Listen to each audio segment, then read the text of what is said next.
And we're back for a second part of the Football Prophets. And as you guys can see, we've traveled through time a little bit. We have new clothes. The lighting is a little different, and the setup is a little different. Coach, how you feel about traveling through time? It's all right. Yeah, we used to be sat side by side, and now we're on other sides of the city. So it's kind of nice to have my own personal space.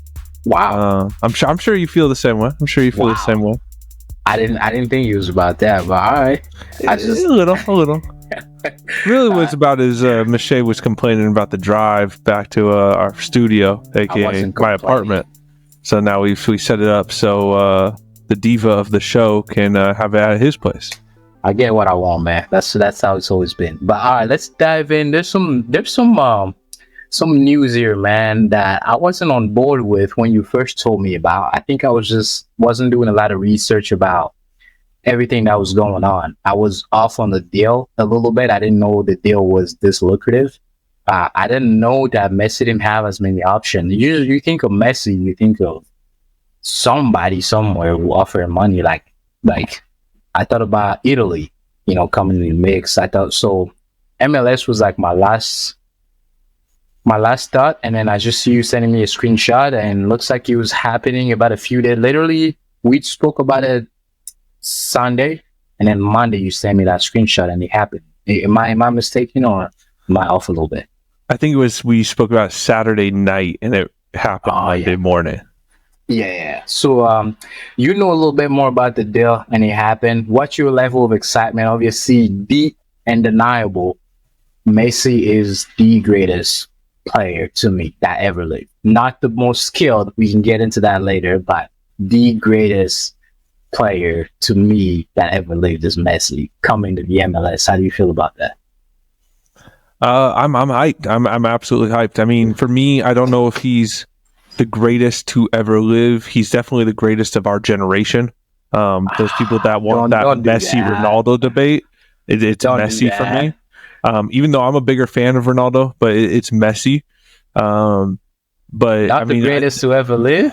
The GOAT for me, Garrincha. Pele? No, Garrincha. You talking skills, or what are you talking about? Just overall ability on ball and to embarrass opponents and win. So skill. I mean, skill and just dominance. Garrincha was the best dribbler of all time. When he and Pele played on a team together for the Brazil national team, they never lost a game. A lot of people credit a lot of Pele's multiple World Cup wins. One of those wins, Pele went out injured very early on in the World Cup, and Garrincha was the one that carried the team. Right? Like, without Garrincha, there is no Pele. Pele was playing the 9, Garrincha was out on the 7 role. Pele was the media darling. He was kind of the golden boy for Brazil's era. Garrincha was the partier that would go out and drink, do drugs, and media wasn't all about him. So the highlight went to Pele, but you ask most people familiar with that Brazil era of dominance, Garrincha was the man. And when you go back, obviously there's not as much video, but when you watch the video of him, best there's ever been. You can tell. Like it's absolutely incredible, his level. To me, as far as a dribbler, it's always been Ronaldinho, man. I think because I've seen it with my 2 eye, I don't need to go back and look at footage from 19 something. I've seen Ronaldinho with my 2 eye, and the thing that he can do with the ball, whether Messi or Cristiano, whoever it is, I just Neymar, the thing that Ronaldinho could do with the ball. But let's not get stuck into that, because that'll be a really long debate. How do you feel about, obviously Miami is happy right now, but how do you feel about it? How do you think it's going to play out? The impact, is it going to impact their standing at all throughout the season? What are you thinking about? So I think the most important thing to point out here is it's not 100% official yet, right? Messi himself has said he intends to go to Miami, but paper has not been signed at this point. Other people have dropped out of the race, like Barcelona has never actually officially sent a bid to Messi, and they now intend not to send one. The Saudi Arabia club he was linked with have sent him one final bid and then withdrew once he made the statement saying that he intends. So it is just now up to ink the actual pen to paper. But again, the transfer window isn't open yet. So that is part of it, right? He has been in Miami now. He got to train with, or not train, but meet some of the youth academy kids, sign autographs. It is very clear of his intent, but it is not 100% official. Right, there is still a 2% chance that somehow this falls apart one way, somehow. You're being very, very like technical right now. I am. But speaking with technical, let's get into what this deal actually is, right? So, the second bid that Saudi Arabia put up of this Miami offer. First, I think it's important to note the second and final offer from the Saudi club was worth about $1.6 billion over the course of 3 years. I thought it was 1.6. So it was just over $1 billion. That was the first offer. And then once he kind of said he was going to Miami, they came in with a revised. So it was roughly $1 billion for 4 years. And then they came in with 1.6 for 3. Which is insane, right? Insane. Like, that's over $500 million a year. Bro, I was just signing to like make history. That would be the first $1 billion sport deal, right? Like as far as contract talk. I would have to assume so. I would have to assume so. That would be the richest deal. But hey, you didn't pick that, obviously. That's why we're kind of talking about this. With the details of this Miami deal, it is nowhere near that ballpark. Now, it does get a little confusing because it's not most of his money isn't guaranteed. It's kind of, we give you a percentage, right? Yeah. And I get into that here. So there's roughly going to be, give or take, $200 million for his contract, which is right now assumed to be 3 to 4 years, which is a fair bit of money, right? You're talking 50 to 70-ish million a year. On top of that, so MLS is in partnership with two major brands. The first being Adidas, who is the shirt sponsor, right? The uniforms and all of that. Any profit that comes in to Adidas post Messi, so profit that comes in specifically because Messi came in, right? To Adidas, he gets a percentage of that profit. Same thing with Apple. Any type of subscribers that they get to Apple Plus, and then they think is connected to him, he gets a percentage of that. Oh, I thought it was all the MLS Pass, right? So I think it's just Apple TV Plus in general. So now it's just the MLS Pass, but Apple TV subscription. But it mainly will be MLS Pass because that's where it's associated with the money that he brings in. Yeah. And for someone to get the pass, they have to have a Apple account, obviously. So if someone doesn't have it, they have to get the Apple and then get the pass. So yes. So those are two big money incomes there. That it's just impossible to put an actual price tag on. I am 100% certain that they have probably done some numbers and ran it by him as to what you're expected, but as far as us in media, we have no idea what that number is yet. We're the media now? Yeah, we're the media. We're part of we have a podcast. We have podcasts. We're part of the problem. Yeah. So with that, now there is other incentives outside of purely financial incentives. You have obviously the benefit of living in Miami, right? He's a South American living in probably the best city in the U.S. for South Americans, right? Like it's just it's a vibe down He's there. Gonna right? be He'll love home. it. He may not even need to learn English that much, you know. That was part of the deciding factor. Apparently, his wife was not a fan of moving full time to Saudi Arabia, and she much preferred the idea of Miami. So that's definitely one of the incentives. Because the food, that's part of the deal. Yeah, the food, all that stuff. The food, the culture. It's just going to be a little bit closer to home. I've been to Miami, man. Like, you know how like you walk around, people's like, "What's up, bro?" The most you hear that is like, "Hola, papi." That's what you hear that more than "What's up." That's so Messi gonna be fine down there for sure. He'll be an icon there, right? Say he went to Sporting KC, he would be able to do his groceries no issue, right? But in Miami, he's gonna have to hire someone to go shopping for him because he's gonna get mobbed. He's gonna be an icon there, just like he would be in Barcelona, right? Yeah. So as this is going, you mentioned Barcelona. I kind of heard a rumor, right? So now we're kind of talking about, before we talk when will he join, you brought up Barcelona. So I already see people talking about Sergio Busquets kind of coming with him. Who else do you think is going to join? Who else do you? How does this shape up with other players wanting to play with what seems to be the last 5 years or so of Messi, maybe, you know?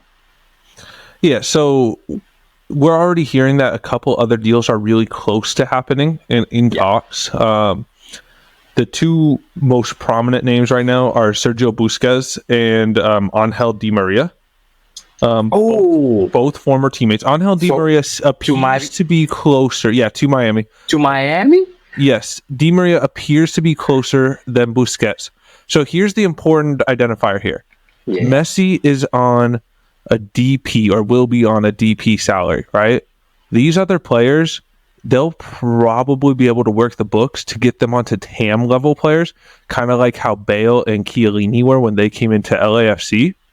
So they'll pay them a lot of money, but they're not going to come for money. Like, you're not going to pay the club. They're going to get them on freeze and whatnot. So the amount you save from that, you can put into a TAM contract, so you can still pay them a lot, but it doesn't go too much against your salary cap and doesn't count as a DP spot, right? Yeah. So they're going to have to be a little creative. Other names which can be done. Yeah. It can be done. Other names we're hearing is Luis Suarez, who's currently playing in Uruguay, I believe, at the moment. I don't know. I feel good about that, man. I want Angel on one side and Angel Di Maria on one side.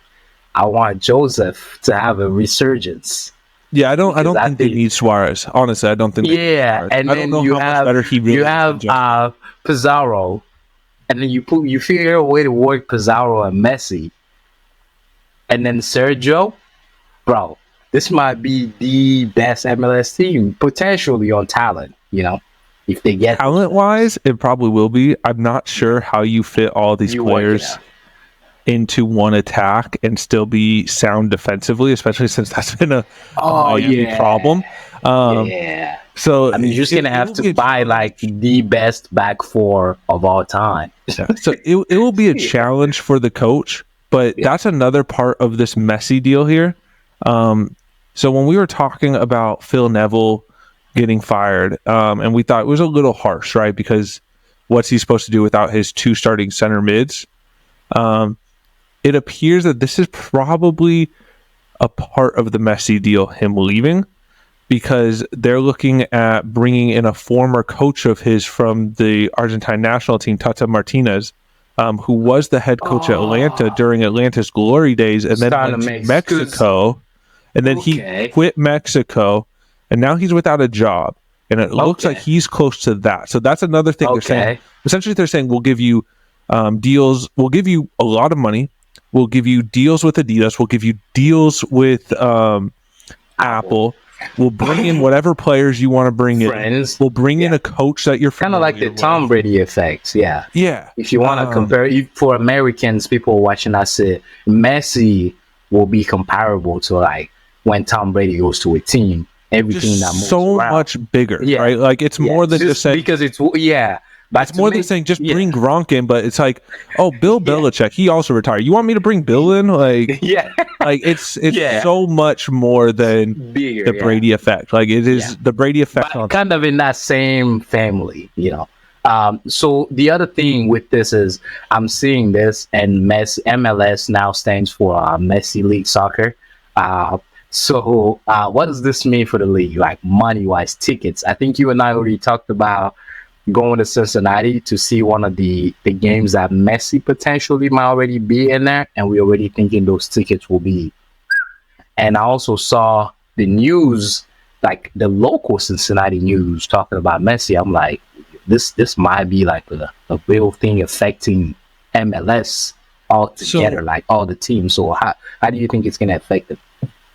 So it will bring big changes to MLS should it be done properly. We're going to look at this kind of like how when Beckham came into the league. Beckham was the first real big superstar to enter into MLS, right? Arguably the biggest ever before Messi, right? You could say Thierry Henry was kind of done, Villa was kind of in, so Beckham was like that name. Yeah, so Beckham was the guy, and he came in, and there wasn't DPs in the league. There were still salary caps, right, without DP slots, and it was physically impossible to afford players like Beckham. Beckham comes in, and the league is like, all right, we got to change the rules, and that's how the DP slots came in, and then came TAM and all this stuff, and ultimately it raised the amount of money clubs are allowed to spend on players, which raised the quality, right? Messi will do that. Hopefully to MLS. Hopefully MLS will look at Messi coming in. All right, we got the biggest name in sport history, right? Not the biggest name in soccer, but sport history coming to our league. We have a World Cup around the corner. Let's use this momentum to make this league top 10 leagues in the world, right? Man, so I think we will see a lot of the salary rules completely rewritten. I think we might very well see salary minimums put in, so where a team has to spend X amount of money on players. Okay. And then maybe a salary cap at the top of that end. To guarantee that the floor of spending is still high, so your worst teams are still being forced to bring in big players. And what I heard was most owners in the league want this, with the exception of 3. And it's kind of your legacy owners, the ones that were there at the beginning of MLS, the ones that actually used to own a lot of different MLS teams because MLS was dying. So when an owner would leave, they'd buy that team and just try to keep the league afloat, right? So they're not necessarily swimming in money. So they're the kind of the ones that are on the outskirts, so the ones that are saying, we don't want this. The league is here because of us, so you have to listen to us, you have to respect us. But I think the league's at a big enough point now where it says if you can't meet up with the demands, you have to settle. Yeah, you can. And let's think about the players, The rumors I'm hearing from inside MLS is that we are kind of seeing a shift in owners' mentality now, because the other 26 or so owners used to kind of take a second seat, a back seat to these 3 legacy owners, and now we're kind of hearing them speak up a bit more, and we're hearing the Miami ownership group now speak up a bit more and demanding more respect, and they're like, we brought you guys Messi, listen to us. And so the power dynamics in the ownership circles is kind of shifting right now. Because now Beckham will be seen as like the big gun, because no one could, because that's one of the things I was telling you about, was it wasn't about the place, it wasn't about even you talking about the coach, we didn't touch about it. It was a head scratcher for us. What is Miami fan, their coach, what they're expecting? Now we're thinking of it of like, okay, we need a coach Messi's going to respect, obviously, like a coach that Messi's going to have respect for and be like, I can shut up when this guy's talking and follow stuff. So now that makes sense that, okay, they might bring a coach that's familiar with him, that they'll be comfortable with. Okay, that kind of makes sense a little bit. So thinking about everything, like it was supposed to be an honor of a team who could literally sit with Messi and be like, hey, I kind of been there. and I'm sure Messi respects Beckham enough to kind of be like, it's Beckham. I respect the credibility. He's gonna make everything that he's saying happen. So let's go ahead and move on instead of just Mr. Welford from 1912 who started MLS teams. Not giving shots to anybody. So yeah, and I think it also. So Beckham was much more the face owner, but he is not the majority owner of this Inter Miami team. I think it's two brothers, the Hans brothers, something like that. But who do you think of when you think Inter Miami? But those brothers are the ones that are at the table in the I think they're called like governor's circle or something, but in the ownership meetings, in leadership meetings, they're the ones, not so much Beckham, but Beckham is the face owner of the team. You always need that balance. He's the one that actually flew out to Paris a few months ago and met with Messi and all that stuff. So he's probably the more influential of them. Yeah, actually getting Messi to agree, but it's the two brothers that figured out the money behind this. So let me ask you this. Okay, go. I want to bring one more thing into what his deal was, and it's kind of similar to Beckham, where Beckham was told once he retires, he can own a team for $25 million. Right now, just to put that into perspective, to buy a team for $25 million, San Diego's newest entry into MLS, which will come official, I believe, in 24, 25, something like that. It cost them $500 million to get a team. So that wasn't the case back then. It was cheaper to get a team into the league, but 25 mil was still at a discounted rate, right?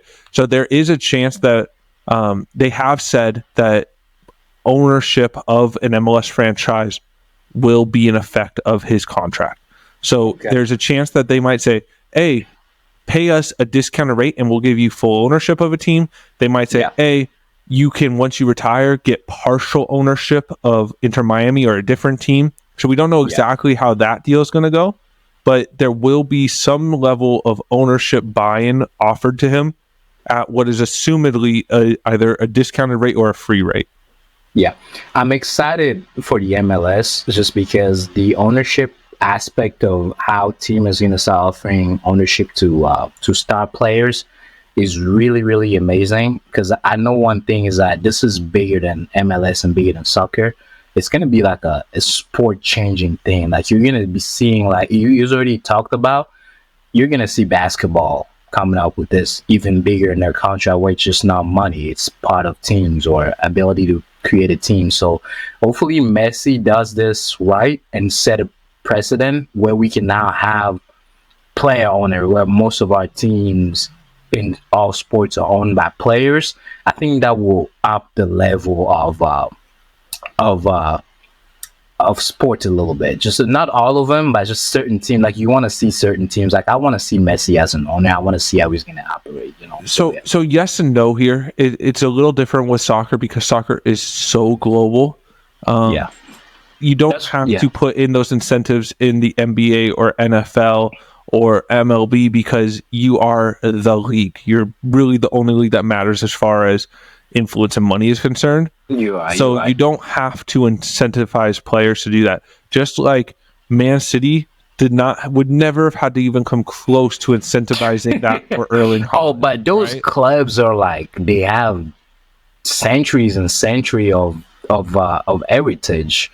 That's the reason why this is a unique situation. I would not expect to see this player ownership come into deals in other sports, because in all other sports, I'm saying in America only, but all other sports that Americans care about, we're already the top dog as far as the league is concerned.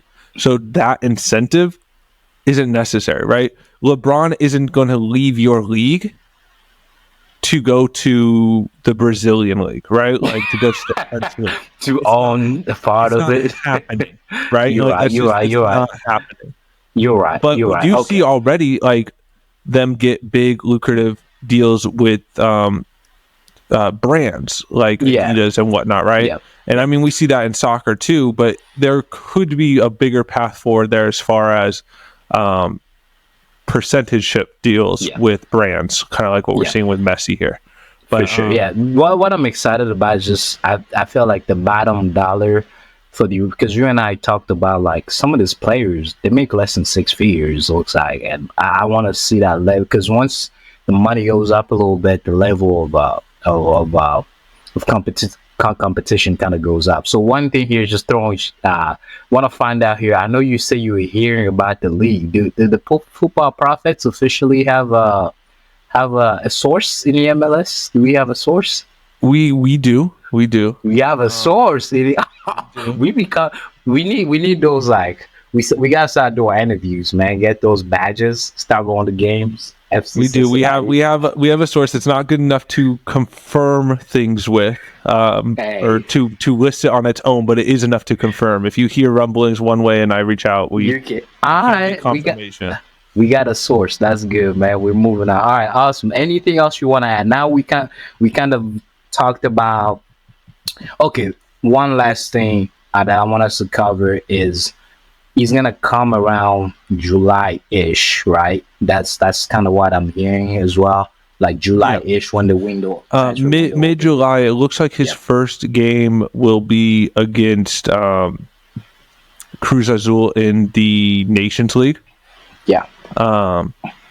So that will be a massive one, right? Yeah. That'll be in Florida against a massively popular Liga MX team with Lionel Messi. That is going to be quite possibly the most watched MLS show of all time. I think all of South America will watch it. That's going to be insane. Record breaking. Yeah. So what are the chances Messi comes to the league and next season he wins MVP?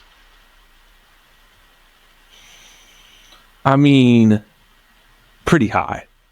Pretty high. All right, that's all I want to hear, because I thought you was about to be Arnie Mukhtar. Like, get out of here, man. It's Messi. Oh, we're talking MVP, most valuable player, not best player, most valuable player. What he brings to the team. Have you seen Nashville play without Mukhtar? Trash. No, it's going to be Messi. It's going to be Messi. Yeah, cool. All right, awesome. I think we covered it all. I'm going to go ahead and have us take a quick break, and then we'll be back to cover our second part. Do you not want to go into Chicho Arango and Aaron Boupendza? No, I don't want to talk about them. But let's go. You could talk about them. RSL.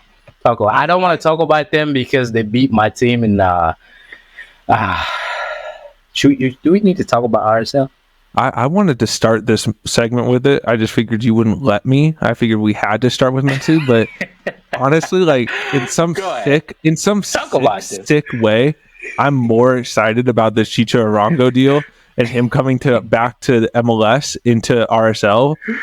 We know he was with LAFC. He was their DP9. They ended up saying, we can't afford you. We don't want to pay you the money you want. So they let him go. He went to Mexico. And honestly, if they were just paid him the money he deserved, because he was an absolute baller for them, I think they probably would have won the CONCACAF Champions League. They were just missing that little something. So to see this guy going down, different team. Chicharito's with Galaxy. I'm talking LAFC year. Oh, I'm still stuck with like RSL beating us when we can't beating LA Galaxy, guys. So every time I hear LA, I just want to cry. But keep going. But Chicho Arango has apparently signed with RSL as what will be a DP. This is exciting. I'm not sure exactly how well he fits in with RSL. Same. They have so many players that just, I feel like, don't fit, but are good players. But with this, and I think they're going to have to kind of change the way they play a little bit. But your boy Gomez out on one wing. Last game, they actually started Diego Luna, who was the U20s USMNT player that I was raving about. So they started him. I think this could be fun with Luna, Chicho Arango, and Gomez as your top three, and then Krylak whenever he comes back, trying to fit him in. But I mean, he's been in and out with injury. He's high level, but he just hasn't been their guy. That'll be interesting. the first time I heard the rumor that Chicho Arango was coming to MLS, and this is again why my source, our source in MLS, is not 100% trusted yet, because my source did tell me that's 100% that Arango is coming to MLS. It was they just told me that it was going to happen to Nashville, and I was very excited about this because and then his fit with Nashville and Honey Mukhtar would have been phenomenal. That is a fit I could wrap my head around. This RSL fit, I can't. Did you see your face? You just show so much phenomenal. It would have been amazing, but I can't quite see how this works with RSL. But I'm just happy to see him back in MLS. He's such a good player. Yeah. Another big number 9 signing coming in is Aaron Boupendza coming to Cincinnati. He spent time in the Turkish First Division and a little bit, and then he's kind of bounced around a little bit. I believe he actually went to Saudi as well. So he would have played against Ronaldo.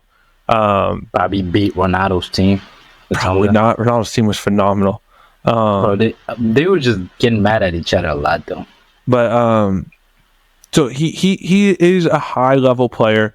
Mm-hmm. He is very much so cut from the same cloth as Brenner.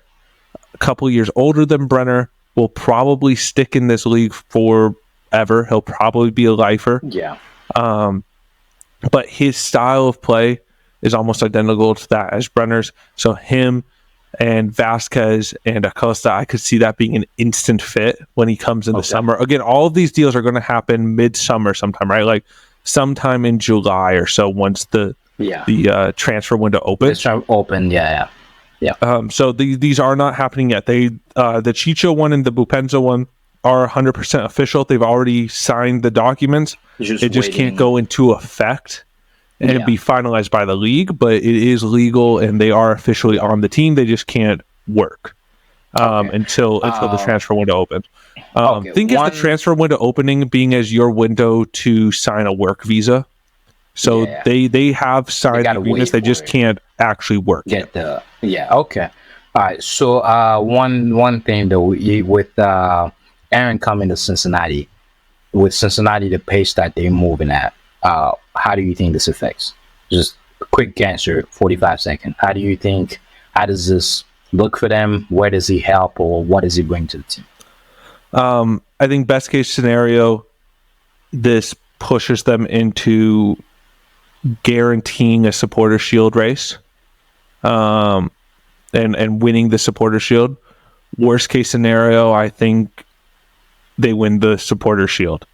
Like, I don't think regular season this has really any major impact on FC Cincinnati. They're the best team in MLS history, and they're probably going to continue to be that or right there about with or without him. I think the thing here is, since they're flying so well, you have the luxury of being able to fit him in, right? If he's not working, then fine, play Santos. If he's not working, then fine, play Baji, right? Like, you have all these other options to kind of slowly transition him in and hope that he gets firing and becomes that something special at playoffs, right? Yeah. That's when we'll see his impact on the team, is in playoffs. Yeah. That's when his money for this season will become important, is in playoffs, right? This is not a signing that they made to be good for the second half of the season, because they're going to be that no matter what, right? That he is irrelevant to their success for the second half of the season. It is, what can he do for them in the playoffs? Make a deep push, try to win a trophy, and then what can he do for them in the long run next season and going on, right? No technical director, no coach signs a player on a 4-year contract or however many years he's getting just to be successful for the first 6 months of his contract, right? Yeah. He could completely bomb the 6 months. They do not care. He is signed for the care about. Yeah, because they can see them now. They got a well-oiled machine working right now. Yeah, so they did not sign him for the regular season. They have signed him to have an impact in playoffs and then have an impact in seasons to come. Awesome. Just wanted to make sure we're on the same page on that. Looks like we're good to go. Now I'm going to have us take a quick break and then come back for our third part. So I'm going to go ahead and stop the video here, and I'll catch you in a little bit, my friend.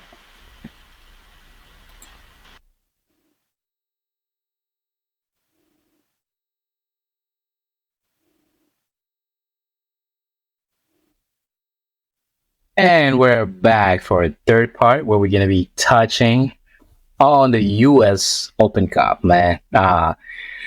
US Open Cup is kind of ramping up. As it's going up, the more exciting it becomes. So Cincinnati just keeps going. I think Cincinnati is going all in on here. They just won. So they're kind of going into that semifinal. So I'm just going to pass the mic to you, sir. And let's talk about the US Open, with Cincinnati making the quarterfinal. I think we have Inter Miami, Houston, and RSL as well. So what you got for us? Give us a little recap of the games before, and then the prediction on the semifinal. And this video is still not brought to you by Red Solo Cup. So disappointing. I was just telling you off air that I'm about out of Red Solo Cups. Yeah. So if they don't reach out to us soon, we are going to switch sponsors, unofficial sponsors. Yeah, we'll switch them. So they got to not asking for much. I just want free Red Solo Cups. We don't need money, just free Solo Cups. We use them they cost like 3 cents to make. They can send them our way. You can afford that, and then plus this is the football profits, man. It'd be good for you to be associated with us. All right, that's your elevator pitch to them. Yeah, that's my. You can move on to the soccer now. All right. Yeah. So yeah, the quarterfinals of the U.S. Open Cup wrapped up. They're more or less what you expected to happen happened. Cincinnati beat the USL side, the Riverhounds, 3-1, which is what you'd expect, especially being held in Cincinnati. Houston blasted past Chicago 4-1. Again, more or less what you'd expect. Inter Miami from Houston, didn't expect that. No, the Houston has had. I thought it was a very matched game. Going into that, my prediction was that it would be a 2-1 or penalty shootout, something like that. Houston has shown abilities to score. Like they put up earlier in the U.S. Open Cup, they put up 4 against Minnesota. They have shown in splashes, like their 3-0 win against LA earlier. They had a 2-0 win against Austin. Like they have shown the ability to score in bunches. Yeah. They just haven't done it consistently. Yeah. So this one wasn't a big shock to me. Inter Miami barely snuck by Birmingham Legion, which was, other than the Riverhounds, the only other non-MLS team in this tournament. This is not the first time Inter Miami snuck by a lower level team. They barely beat just Miami FC a few rounds earlier.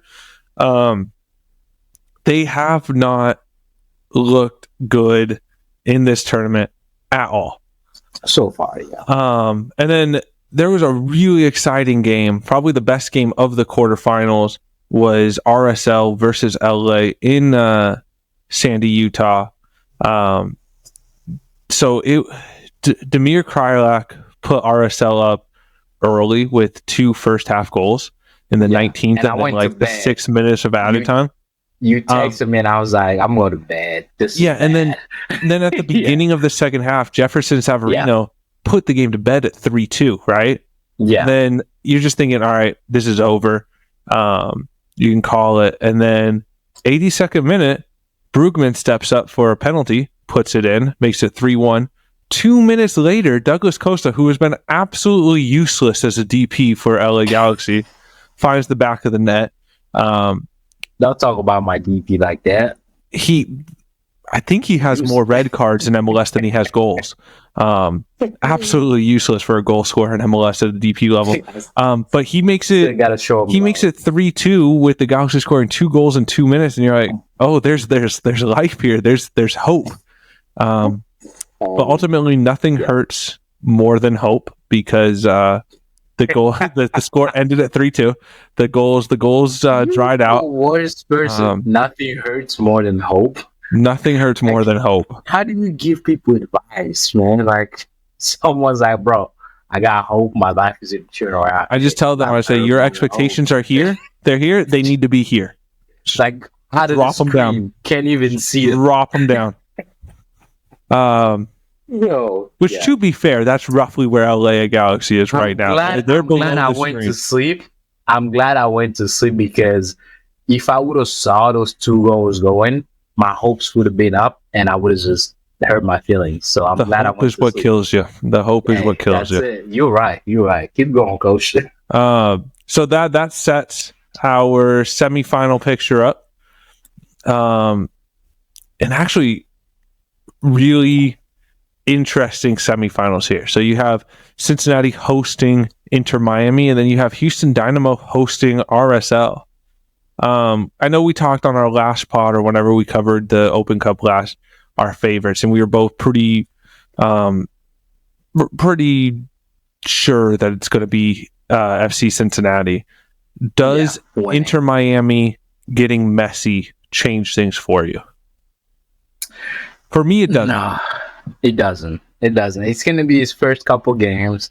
Messi, if I'm looking at how Argentina always starts competition, and how when he went to Paris Saint-Germain, Messi lets the game come to him. So he's not going to force himself.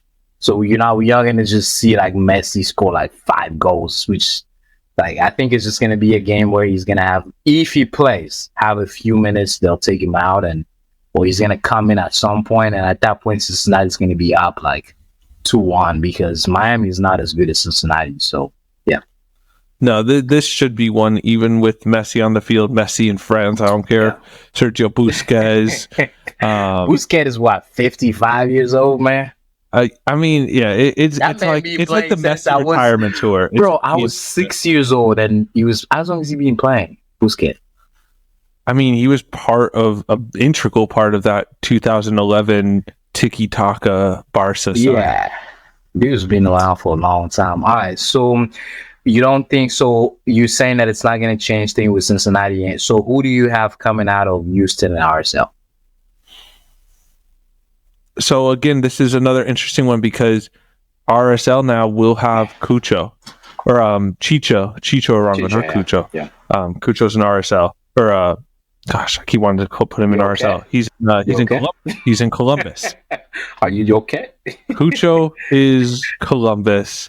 Chicho is RSL. All right.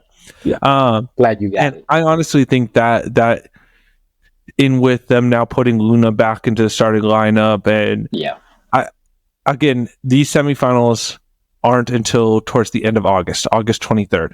Who knows what's going to happen as far as league form is concerned, right? That's a long way away. It's a different lifetime in MLS, August 23rd. So we'll see, but I definitely slate RSL to be the favorites here over Houston. Right. So I'm thinking our final towards the end of September is going to be Cincinnati RSL. All right, awesome. And then Cincinnati obviously wins, and we're happy.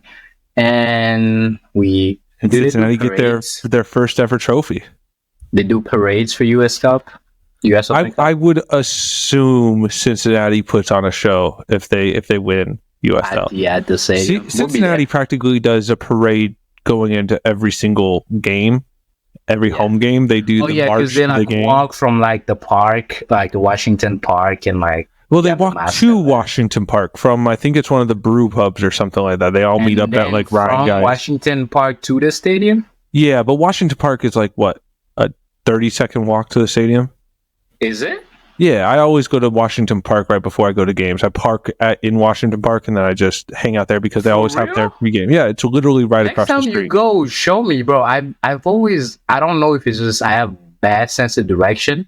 I've always thought it was a freaking 45 minutes walk. I'm like, why do they do this? Literally less than 3 blocks. Wow. I just don't know in the right part. If you're stood in the right part of Washington Park and you're looking through buildings, kind of at alleyways, you can see the stadium. All right. Well, next time, we talked about going to the games together. So next time we go, I'll meet you there or something. Nashville game. I think that's going to be our next one where we're both in stadium. Yeah, let's make that happen. All right, awesome, Coach. So we have the U.S. Open kind of talked about here. I think that's the end of our show, unless you have anything you want to add, Coach. No, that's a good show, man. We talked about Messi and Chicho Arango in the same sentence. My MLS bingo card is filled. Chicho, apparently, we're more excited about Chicho. Messi is just in a sick way. I am in a sick way. I really am. Like something I don't know why, but something about Chicho in RSL makes me happy. RSL gotta figure it out because they have too many good players to not have a. I feel like they just play ball. I don't see a system. I don't see anything happening. So is it weird? Is it weird that, like, looking at RSL and their spending habits, I look at Chicho going there as more absurd and not realistic than literally the best soccer player of our generation going to Inter Miami, who are at the bottom of the table? Like that, Messi to Miami makes more sense to me than Chicho to RSL. I don't know what RSL is doing. I think they're just acquiring as much talent as the one to. I don't know, figured something out. But hey, you always a little sick in that, in your own way. So hey, it is what it is. I'm okay. You asked if Messi's going to be MVP next year. I'm going out on a limb. It's going to be Chicho. Oh. Hey, remember this, guys. We're going to replay this all season long. Watch him not score a single goal for RSL. Like, not one. I expected Gomez not even to, a sniff. Be better than he is now. But hey, we'll see what happens. All right, man. I told you had to give Gomez half a year. You have to give him through the break. I told you that when he signed. He's going to be a player. He needs to settle into his role a little bit. He'll get there. I still have faith in Gomez. Okay, I'm cool with that. All right, awesome. Well, thanks for coming to our show, Coach. It's always an honor. And please, guys, feel free. We got a new setup, so check us out, please. We're gonna be on YouTube video, and as always, we're always on Apple Podcasts. We're gonna be on Spotify as well. So check us out, guys. We're here for you. Talk to us, and our Twitter page has been kind of booming lately. Coach is doing a very good job with that. So go give us a follow on Twitter at ProfitsPod. We'll put it on the screen here, and then feel free to email us at profitspot@gmail.com. Just send us any email, anything you want us to talk about, anything you want us to kind of do. Send it to us, guys. And please subscribe to or follow us on Twitter, because we currently have 6 followers, so it's kind of like me just talking to myself, and it's getting a little sad at this point. You sent me a message when we posted about Messi. You were like, "We have 800 people. 800 people saw that, and not a single person decided to follow me." I was like, "Oh, okay. Is this a game to you?" Like, I'm literally just talking to a wall at this point. Like, I post something, it's for me. Just know when I post on Twitter, that's for me. It's not for y'all. It's for me. You just save it. It's like a place you save your memories. Yeah. It's my new meme storage place. Just album. Take all your pictures there. All right, cool. Well, this was a good way to end our show. You have a few more weeks, Red Solo Cop and Coach. All right, see you, man.